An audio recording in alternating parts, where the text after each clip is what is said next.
Gente, chega mais, senta aqui que eu tenho uma fofoca e é das boas, viu? Coisa histórica.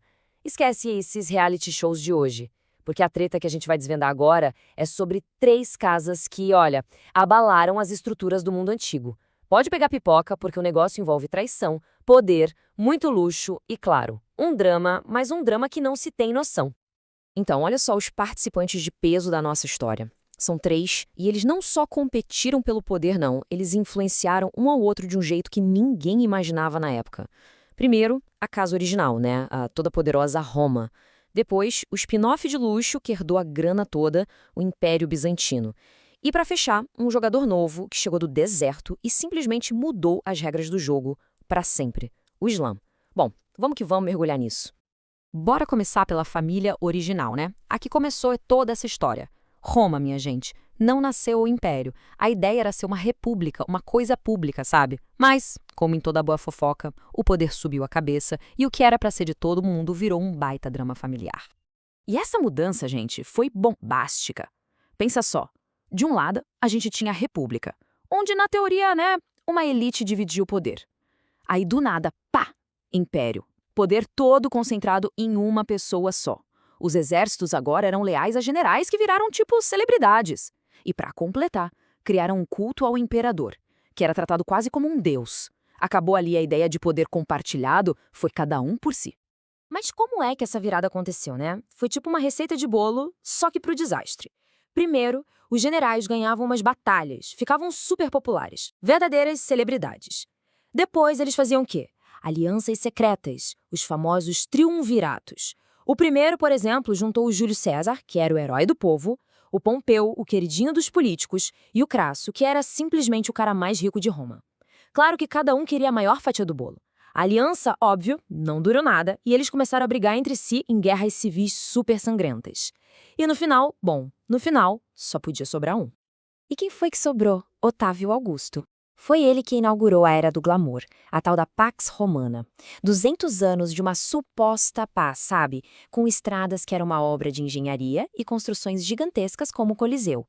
Só que, por trás das câmeras, essa paz toda era mantida na base da força. Para quem era conquistado, para os escravizados que construíram tudo isso, essa paz romana era, na verdade, pura opressão. Só que, né, nenhuma festa dura para sempre. A conta uma hora chega. Crises internas tipo, a moeda perdeu valor, o governo ficou sem grana para pagar os soldados, sabe? E ainda por cima invasões o tempo todo nas fronteiras. O império começou a balançar. E qual foi a solução que eles acharam? Dividir o poder para ver se conseguiam administrar o caos. E foi essa divisão que abriu as portas para o nosso próximo capítulo, o spin-off de luxo.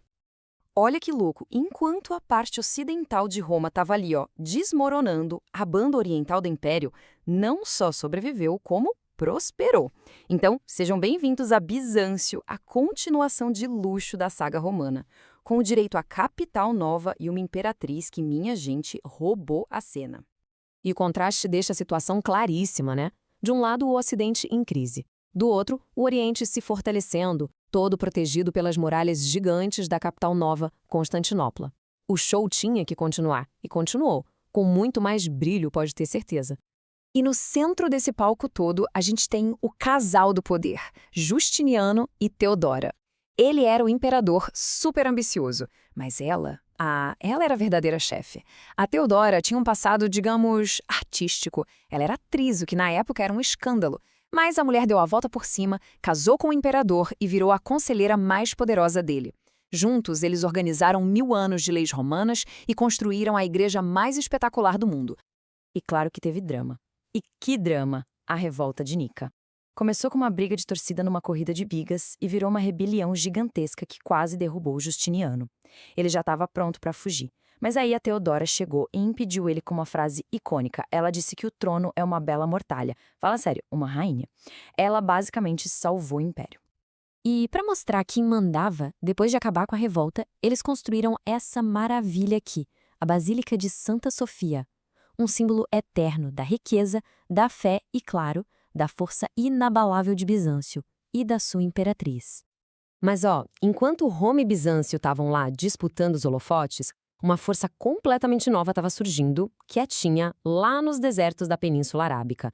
Uma força que ia, literalmente, redefinir o mapa e a história do mundo. A Península Arábica, naquela época, era uma terra de tribos nômades, sabe? E de comerciantes que cruzavam o deserto com suas caravanas.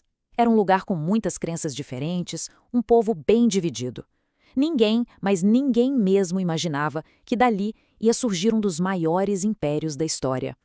Tudo isso mudou com a mensagem do profeta Maomé. Ele começou a pregar a fé em um único Deus, Alá. E essa mensagem de unidade, que é o Islã, começou a juntar as tribos árabes que antes viviam brigando entre si. E essa nova fé tinha como base 5 práticas centrais, conhecidas como os 5 pilares. Foram esses pilares que criaram um senso muito forte de comunidade e de propósito, sabe? E isso estabeleceu a base para unir um povo inteiro e construir uma nova civilização. E o crescimento, gente, foi uma coisa explosiva. Depois da morte do profeta, os califas, que eram os sucessores, lideraram uma expansão que é difícil até de imaginar. Em menos de 100 anos, o Império Islâmico já ia da Espanha até a Índia. Foi uma expansão muito mais rápida que a do próprio Império Romano no seu auge. É surreal. E não foi só na base da conquista militar, não. O mundo islâmico viveu uma verdadeira idade de ouro. Cidades como Bagdá e Córdoba viraram centros de conhecimento. A gente está falando de avanços incríveis na matemática, tipo a invenção da álgebra, na medicina, com hospitais e cirurgias super avançadas, e na filosofia, porque eles preservaram e expandiram todo o conhecimento dos gregos antigos que tinha meio que se perdido na Europa. Ok, chegamos na fofoca final. Como é que toda essa treta se conecta? Porque, nenhuma dessas casas existiu numa bolha. Elas estavam o tempo todo interagindo, brigando, negociando e, o mais importante, aprendendo umas com as outras. E esse é o ponto crucial. Roma, Bizâncio e o Islã estavam numa conversa constante, mesmo que às vezes fosse na base da espada. O conhecimento fluía entre eles. Quer um exemplo? Os textos dos grandes filósofos gregos, tipo Aristóteles, foram traduzidos para o árabe, super estudados no mundo islâmico e depois foram reintroduzidos na Europa. Isso ajudou a acender a chama do que a gente conhece como Renascimento. Pensa só nisso. O legado de cada um deles é impressionante e, o mais legal, é que um complementa o outro. Roma deixou as bases da lei, da organização política, Bizâncio preservou a cultura clássica e fortaleceu o cristianismo, e o mundo islâmico? Bom, ele pegou tudo isso e expandiu com avanços espetaculares na ciência e na filosofia.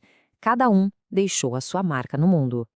E no final das contas, a grande revelação é essa aqui. Não foi uma civilização sozinha que fez tudo. Foi a interação complexa entre essas três que formou a base do mundo que a gente vive hoje. A nossa cultura, de certa forma, é toda a herdeira desse grande drama histórico.